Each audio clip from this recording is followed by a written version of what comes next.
کی حفاظت اور نگہداشت کی، اور انہوں نے باحسن الوجوہ خدا کی بندگی اور عبادت کی، اور اپنی قوم کو بھی حکم دیا کہ خدا کی آسان طریقے سے عبادت و پرستش کریں۔ دوستو، جہاں تک بات ہے انوش کی وفات کی، تو تاریخ طبری میں مذکور ہے انوش اپنے باپ کے بعد ملکی نظام کو چلانے اور رعایا کے نظم و تدبیر میں مشغول ہو گئے۔ جب رحلت کا وقت قریب آیا تو اپنے فرزند اور فرزندوں کے فرزند، پوتوں ماہیل، یرد، اخنوخ جن کو ادریس بھی کہا جاتا ہے، متلشے اور ان کی عورتوں اور ان کے فرزندوں کو بلایا، اور جب سب حاضر ہو گئے تو سب پر درود بھیجا اور ان کے لیے خدا سے برکت کی درخواست کی، اور اس بات سے منع فرمایا کہ ان کے فرزندوں میں سے کوئی بھی قابیل ملعون کی اولاد سے معاشرت اور آمد و رفت کرے۔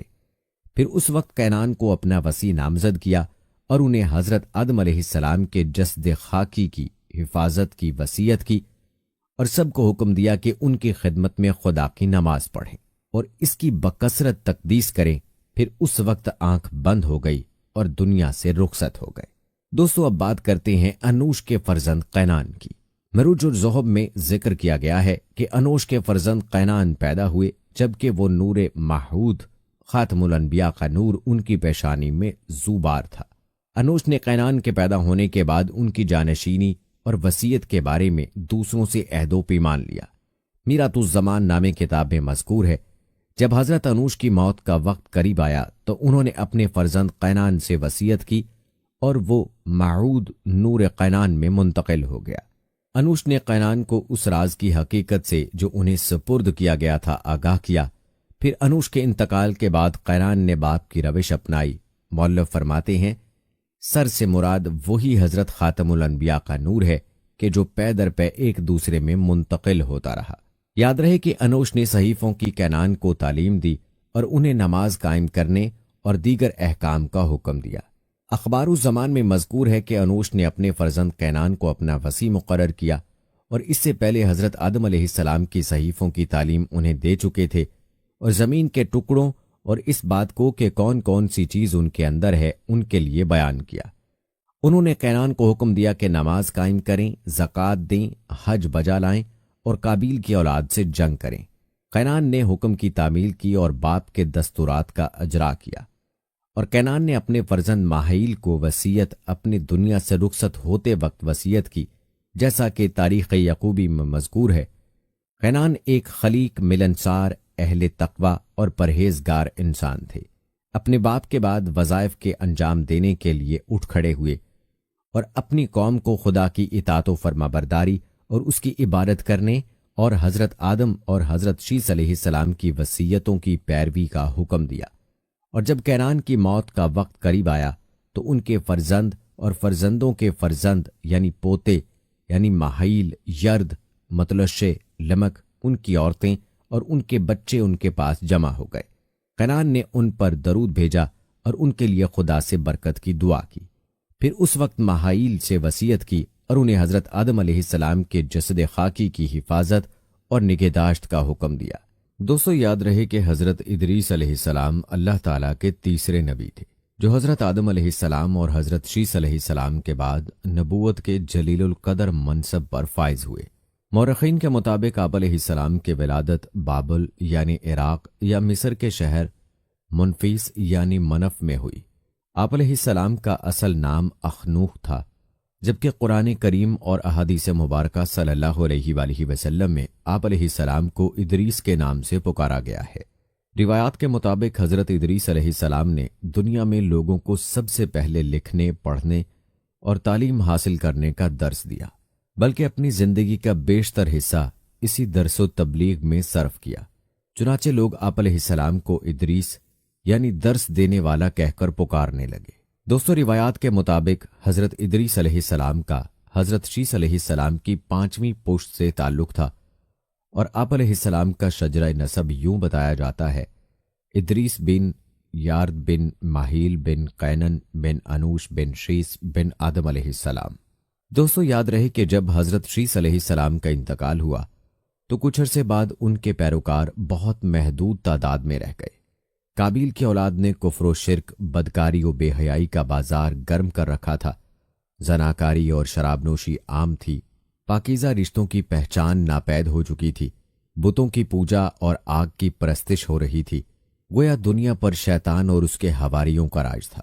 हज़रत आदम अलैहिस्सलाम और हज़रत शीस अलैहिस्सलाम की कायम करदा शरई हदूद और अहकामात इलाही को पामाल किया जा रहा था, और यही वो वक्त था कि जब अल्लाह जल्ला शानहू ने उस बिगड़ी कौम में एक नबी मबूस करने का फैसला किया और उस अजीम मनसब के लिए हज़रत शीस अलैहिस्सलाम की नस्ल से हज़रत इदरीस अलैहिस्सलाम का इंतखाब फरमाया। हज़रत इदरीस अलैहिस्सलाम में वो तमाम खूबियां बदरजा उत्तम मौजूद थीं जो अल्लाह के नबी में होनी चाहिए। आप अलैहिस्सलाम हज़रत आदम अलैहिस्सलाम के दीन के पैरोकार, निहायत इबादत गुजार, मुत्तकी, परहेजगार और इंतहाई सच्चे इंसान थे। नबूवत के मनसब पर फायज होते ही आप अलैहिस्सलाम ने अपनी कौम के भटके हुए लोगों में वाज़ो तबलीग का काम शुरू कर दिया। लेकिन राह हिदायत का ये दर्स और नेकी की बातें उन लोगों को बहुत नागवार गुजरतीं, चुनाचे वो आप अलैहिस्सलाम के दुश्मन हो गए। आप अलैहिस्सलाम और आप अलैहिस्सलाम के पैरोकारों को तरह तरह से अजियतें देने लगे, यहां तक कि आप अलैहिस्सलाम ने उनकी ईज़ा रसानियों से तंग आकर बाबुल से हिजरत का इरादा कर लिया और अपने पैरोकारों को अपने इस फैसले से मुत्तला फरमाया। चूंकि बाबुल दरियाए फरात और दरियाए दिजला के किनारे एक सरसब्ज़ व शादाब इलाका था, लिहाजा लोगों के लिए इस इलाके से हिजरत करना खासा मुश्किल फैसला था और उन्होंने इस हवाले से तहफ़्फ़ुज़ात का इजहार भी किया। लेकिन फिर हज़रत इदरीस अलैहिस्सलाम के समझाने पर वो लोग आप अलैहिस्सलाम के साथ हिजरत पर तैयार हो गए। हज़रत इदरीस अलैहिस्सलाम और उनके पैरोकारों ने बाबल से मिस्र का रुख किया और दरियाए नील के किनारे आबाद हो गए, जो बाबुल से भी ज्यादा सरसब्ज़ व शादाब इलाका था। हज़रत इदरीस अलैहिस्सलाम ने यहाँ के लोगों में दर्स व तबलीग के काम को जारी रखा। आप अलैहिस्सलाम उस वक्त लोगों में राइज तमाम जुबानों से वाकिफ थे और अवाम को उन्हीं की जुबान में दर्स देते थे। दोस्तों, आपको बताते चलें कि हज़रत इदरीस अलैहिस्सलाम का कुरान मजीद में 2 मरतबा जिक्र आया है। सूरह मरियम में अल्लाह ताला फरमाते हैं, और इस किताब में इदरीस का जिक्र भी कीजिए, बेशक वो बड़े सच्चे नबी थे और हमने उनको बुलंद रुतबे तक पहुंचाया। नई सूरह अनबिया में अल्लाह ताला ने फरमाया, और इस्माईल अलैहिस्सलाम और इदरीस अलैहिस्सलाम और जुल्कफल का तज़किरा कीजिए, ये सब अहकाम इलाहिया पर साबित कदम रहने वाले लोगों में से थे। दोस्तों, कुरान करीम की मारूफ व मुस्तनद तफसीर मारफ़ुल कुरान के मुताबिक हज़रत इदरीस अलैहिस्सलाम हज़रत नूह अलैहिस्सलाम से 1000 साल पहले पैदा हुए। अल्लाह ताला ने आप अलैहिस्सलाम को नबूवत के मर्तबे पर सरफराज फरमाया और आप अलैहिस्सलाम पर 30 सहीफे नाजिल फरमाए। हज़रत इदरीस अलैहिस्सलाम वो पहले इंसान हैं जिन्हें इल्म नजूम और हिसाब बतौर मौजज़ा अता किया गया। नहीं, सबसे पहले उन्होंने ही कलम से लिखना और कपड़ा सीना ईजाद किया। उनसे पहले लोग अमूमन जानवरों की खाल लिबास के तौर पर इस्तेमाल किया करते थे। फिर ये कि सबसे पहले नाप तोल के तरीके भी आप अलैहिस्सलाम ही ने मुतारिफ करवाए और असलहा भी आप अलैहिस्सलाम ही की ईजाद है। आप अलैहिस्सलाम ने असलहा तैयार करके बनु काबील से जहाद किया।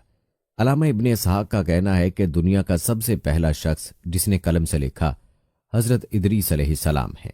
मुआविया बिन हकम सलमा रज़ियल्लाहु ताला अन्हु से मरवी है कि उन्होंने हजूर सल्लल्लाहु अलैहि वसल्लम से रमल के बारे में सवाल किया। ये एक ऐसा इल्म है जिसमें रेत पर मखसूस लकीरें खींचकर कुछ मालूम किया जाता है। तो रसूल अल्लाह सल्लल्लाहु अलैहि वसल्लम ने फरमाया, एक पैगंबर थे जिन्होंने ये लिखा, लिहाजा जिस शख्स का खत उनके मवाफिक हो जाए तो अच्छा है। उलमाए तफसीर फरमाते हैं कि पहला शख्स जिसने तबलीग दीन के लिए वाज़ो खिताब का सिलसिला शुरू किया वो भी हज़रत इदरीस अलैहिस्सलाम थे। दोस्तों, याद रहे कि हज़रत इदरीस अलैहिस्सलाम की ज़िंदगी में 2 चीज़ें बहुत नुमायां हैं, एक वाज़ो तबलीग और दूसरी आले काबिल के साथ जहाद। चूंकि उन्हें वाज़ो तबलीग में मलका हासिल था, चुनाचे उनकी पहली कोशिश यही रही कि वाज़ो नसीहत से आले काबिल राह रास्त पर आ जाए और दुनिया बुराइयों से पाक होकर एक अल्लाह की इबादत करने लगे। लेकिन शैतान ने उन लोगों को पूरी तरह अपनी गिरफ्त में ले लिया था। जब आप अलैहिस्सलाम उनसे अल्लाह की वहदानियत की बात करते, एक अल्लाह की इबादत की नसीहत करते, बुराइयों को छोड़ने की तलकीन करते, तो ये बातें उन लोगों को बड़ी नागवार गुजरती और आग बगूला होकर उन्हें अजियतें देते, तमस्खुर उड़ाते, पत्थर मारते। दरअसल एक तवील अरसे तक शैतान के ज़ेरे असर रहकर ये लोग शिर्क व कुफर और बुराइयों की दलदल में گردن تک دھنس چکے